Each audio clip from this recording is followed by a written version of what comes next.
So Peter Lowe is a long-time developer of open source software, and he is active with the grass community. And another unique thing about Peter is he was there at the first FOSS4G conference that we did in Thailand in 2004. So we are 22 years old, and Peter is a developer. He also enjoys growing vegetables, and he's a good cook, and he likes to drink beer. And he is now with the, he is in the Europe, there is an open science initiative. How to make science more open and reproducible, because if you cannot reproduce the results that you have got, that means some reproducibility is very important for validating your research. And he is active with the Open Science Initiative, and also he works for the Germany library, National Library in Germany, and he has been very helpful, not only in contributing code, but also in making the contents that we have. For example, the video contents that will be taken in this conference will be hosted on a permanent repository, thanks to, that is called a TIB, and these videos will be available till eternity. And so it is this kind of thing he's doing. So we look forward to talking with Peter and sharing and hear from his experience. Hello FOSS4G Asia attendees and organizers. Good morning from Potsdam, Germany. Thanks for having me. While I can't attend the conference on site, giving this keynote is a major privilege for me. Thank you very much. This means a lot to me. While this is the latest, it is by far not the first FOSS4G conference. 22 years ago, in the year 2004, the concept of FOSS4G was coined and introduced by Professor Venkatesh Raghavan and his team. Way back then, in 2004, I was fortunate to attend then the very first FOSS4G conference hosted at the Chulalongkorn University in Bangkok, Thailand. Only a few open source GIS projects existed at that time, like GrassGIS and MapServer. Everything else lay in the future, but we couldn't know it then. Open source geospatial was a promise, as it continues to be today. So it is great to see that open source geospatial and FOSS4G have evolved over the years into a global phenomenon ever since and continue to grow. We've come a long way. So this is why I'm glad to be able to talk to you all today. A word about me.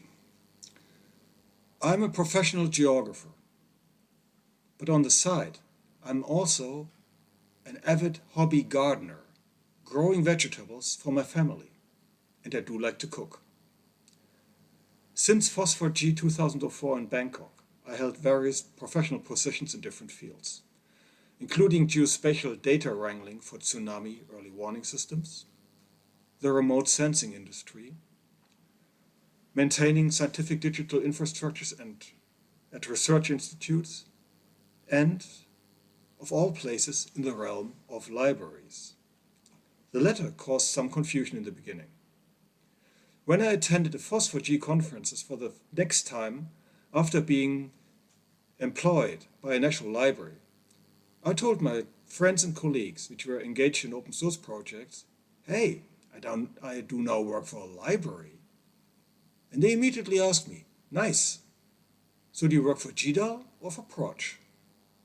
They were surprised for what reason old-fashioned, bookish librarians could possibly take interest in the latest of open source geospatial software and data. This why, the reason, how different stakeholders in the realm of science are taking interest in open source geospatial as part of a greater good is a key part of this keynote. I will come back to that later. Today, I want to address three interlinked topics in this keynote. First, we all share the same small planet. Second, in the time of climate change, and environmental crisis, science is the way to sustain a future for us and our children. Third, open source geospatial communities are key to enable and foster this future. However, we also have to evolve.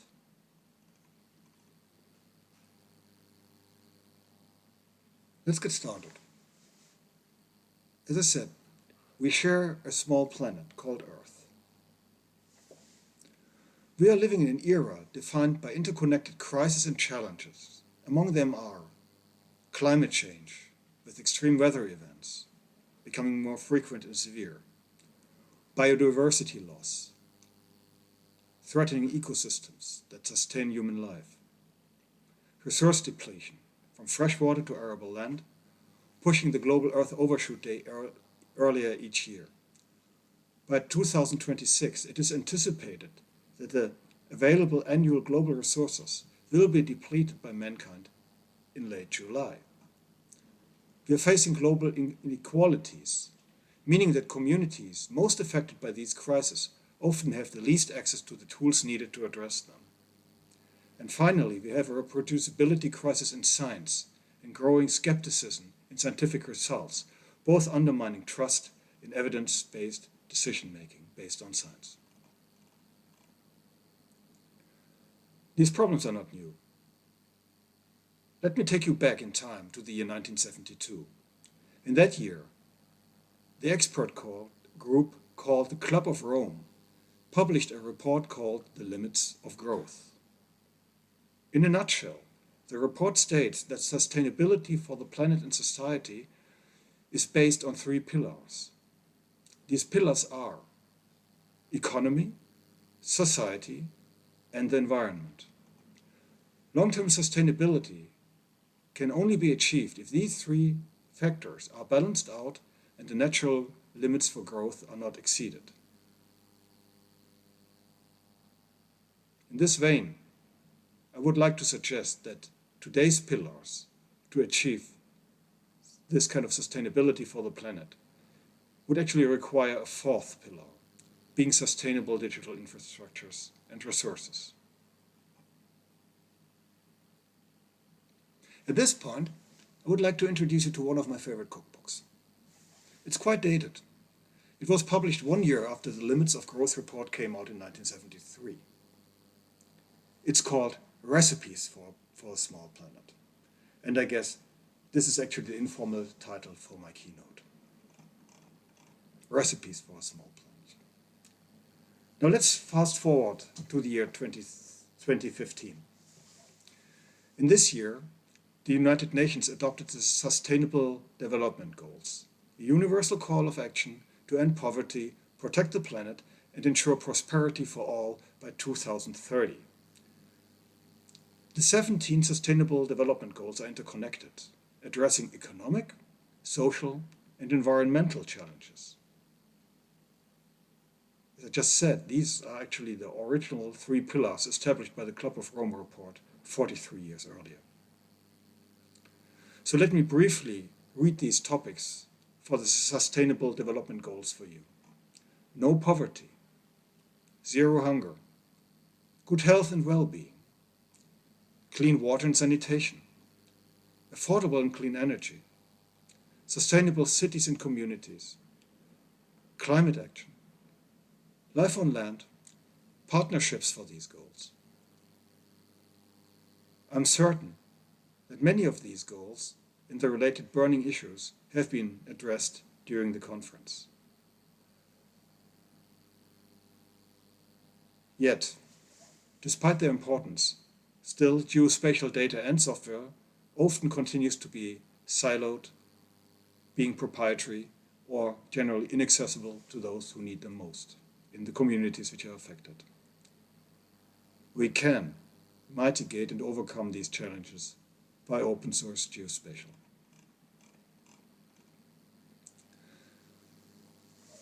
Let's talk a bit about people sharing resources for sustainable living. Since the beginning of civilization, people have collaborated and shared resources to achieve well-being and prosperity for their group and others. For this, the term commons or common pool resources is commonly used in English. Such commons are a universal concept and can be found everywhere on Earth. They can be local, regional, global, natural, societal, or cultural.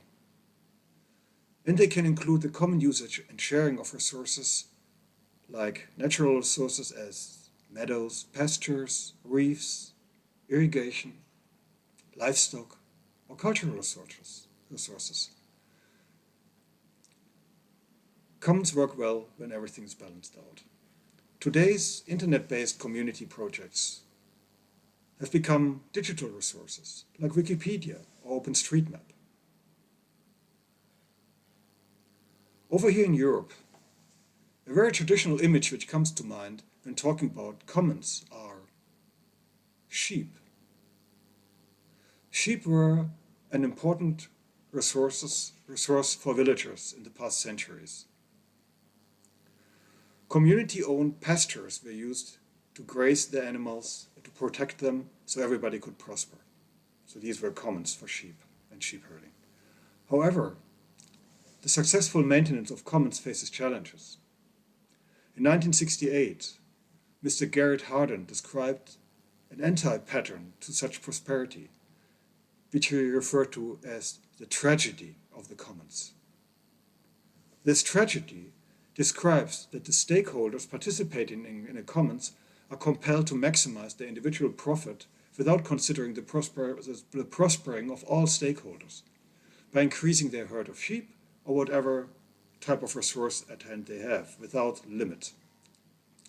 As we live in a world of limited resources, this anti-pattern will ultimately destroy the affected common resource.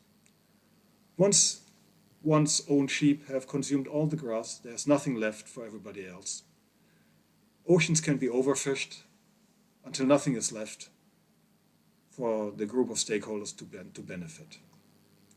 And unfortunately, that's exactly what humanity is doing to most part. We are overgrazing our natural resources. We are overusing our resources by our current way of living. But now there's also good news. The economist Mrs. Eleanor Ostrom analyzed economic governance, especially for commons, and was able to derive design principles for sustainable management of commons. She received a Nobel Prize for her research. Mrs. Ostrom's work is basically a forerunner and blueprint for the best practices and values that we uphold and practice in the OSGeo Foundation to build sustainable digital commons for open source geospatial projects. At this point, I would like to take your attention to the role of science for sustainability of the whole planet. Science continues to evolve. A Microsoft publication from 2009 by Jim Gray et al. States that we now have entered the era of data-intensive scientific discovery, which they call the fourth paradigm of science. So there were three paradigms before that. The first paradigm of science was empirical science by conducting experiments. This was followed by the second paradigm, theoretical science, by deriving physical laws like thermodynamics. In the middle of the last century, this was followed by the third paradigm, which stands for computational science, requiring computing engines for model-based research. So in this millennium, we finally entered the fourth paradigm of data-driven science, consisting of topics enabled by the availability of artificial intelligence, statistical learning, data mining, big data, you name it. Well, this sounds promising.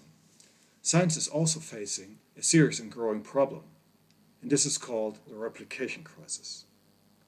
The term replication crisis describes the dire situation that the majority of scientific results published in scientific literature can't be evaluated by other scientists due to a lack of transparency, as data sources, digital computing infrastructures, and algorithms are not published or are not available later on to recreate the research. To overcome this replication crisis, concepts such as open science and fair science were introduced. The paradigm of open science implies that all scientific research artifacts should be totally transparent and shared to enable full transparency and reproducibility of all results. However, this is not always feasible.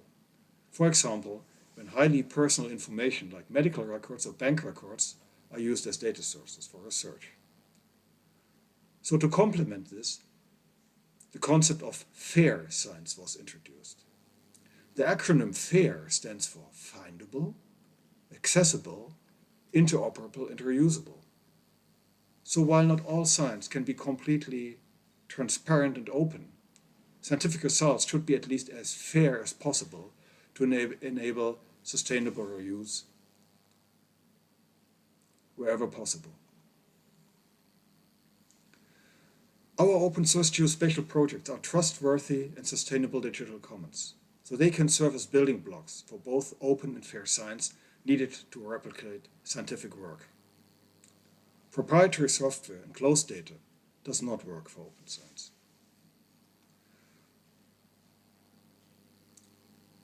Our open source geospatial projects have and continue to evolve over time. Well-established projects such as GraphGIS actually date back to 44 years.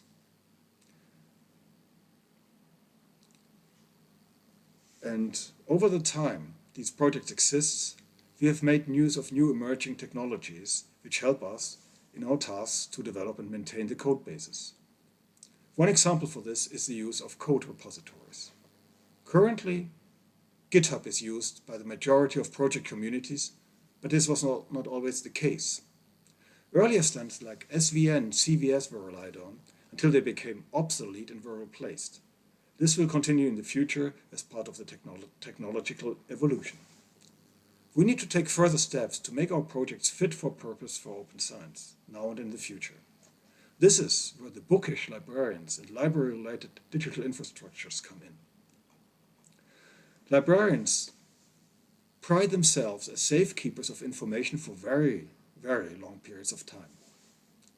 This includes millennia-old clay tablets preserving notes in cuneiform, but also digital resources from today, including research code and datasets, as librarians also have come to terms with the fourth paradigm of data-driven science. The core aspect of such librarian endeavors is called long-term archiving. For this, digital infrastructures have evolved which supplement and augment the state-of-the-art code repositories the OSGeo communities currently use. One key infrastructure for digital open access long-term archiving is called Zenodo. It is operated as part of the research center CERN in Switzerland. The name Zenodo goes back to the alleged first librarian of the Library of Alexandria. The Zenodo infrastructure is itself open source and is provided as a digital commons and service to everybody on the planet. It is a sustainable and completely free infrastructure offering for all researchers to preserve their scientific results. Over the last years, a growing number of OSGeo projects have started to connect their code repositories to the Zenodo Open Access Archive. This serves two purposes. First, this ensures long-term preservation of our work and the algorithms for transparency. Second, once digital content, like a software release, has been deposited in Zenodo, it receives a so-called persistent digital identifier called a DOI, which stands for Digital Object Identifier, which is sort of a string of numbers. A digital identifier can either refer to a software project as a whole, or a particular dataset as a whole, or an individual release of code or dataset. These digital identifiers are already in established best practices to reference scientific publications. They now are becoming the next best practice to cite open source software and scientific publications, which allows to reference both code and data as part of open and fair science. Since the early 2020s, a growing number of OSGeo software projects have embraced both Zenodo and DOI which has led to a rise in open and fair scientific citations of OSGeo project code as part of fair and open science. The projects GDAL and GrassJS are currently the most forerunners in this case. This provides the transparency which we need to overcome the replication crisis of science, to meet the global sustainability goals for 2030, and to preserve global resources for the next generations, guided by trusted science. As OSGeo continues to evolve and improve its processes, the addition of best practices for digital long-term archiving and the use of persistent digital identifiers for code and data could and should be the next logical step to ensure the sustainability and reuse of our digital commons.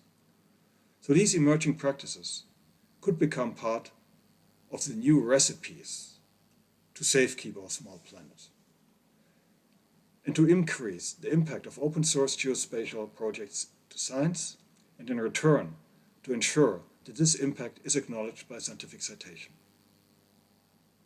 Dear distinguished attendees and organizers of FOSS4G Asia 2026, thanks for taking your time for this keynote. Have a great conference. Thank you.